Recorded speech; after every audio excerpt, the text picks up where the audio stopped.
আসসালামু আলাইকুম।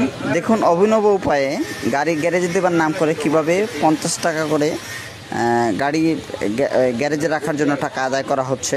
এখন প্রশ্ন হলো যে এইভাবে সর্বসাধারণের ক্ষেত্রে কাছ থেকে টাকা আদায় করা তারা রুল কোথা থেকে পেয়েছে, এবং মিনিমাম 500 গাড়িতে টাকা কালেকশন হবে 25 থেকে 30,000 টাকা। এই টাকাটা কে নিবে এবং কারা ভাগ বটরা করবে?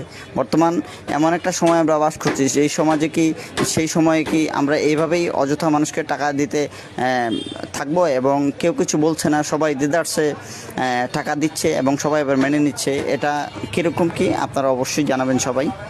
আর আপনারা দেখতে পাচ্ছেন সবাই সন্তুষ্ট চিত্তে টাকা নিচ্ছে এবং জোর করে টাকা আদায় করা হচ্ছে। আমিও কিন্তু টাকা দিতে চাইনি, কিন্তু টাকা তারা আমার কাছ থেকে জোর করে নিয়েছে যে গ্যারেজের নাম করে। কিন্তু আমি কিন্তু গাড়ি গ্যারেজে রাখিনি, আমি রেখেছি সিরিয়ালে। ধন্যবাদ। লক্ষ্য করুন, এভাবেই গ্যারেজে রাখা হয়েছে গাড়ি।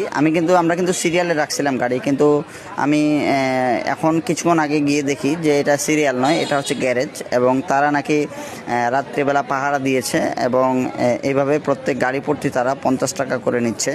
এখন কথা হলো যে এটা কি আমরা তাদের কাছে জিম্মি হইনি? এটা তো জিম্মি হয়ে আমরা টাকা দিচ্ছি 50 টাকা করে। আমি গাড়ি আমার তাল নেওয়া উদ্দেশ্য, আমি তো গ্যারেজে রাখিনি গাড়ি আমি বাড়িতে রাখবো। আমি রেখেছি সিরিয়ালে, কিন্তু সিরিয়ালের নাম করে এইভাবে গ্যারেজে রাখা, দেখুন কত লম্বা লাইন। এবং যারা রাস্তার উপর রেখেছে তাদের কাছ থেকেও কি তারা টাকা নিবে? এটা তো একটা বিষয়।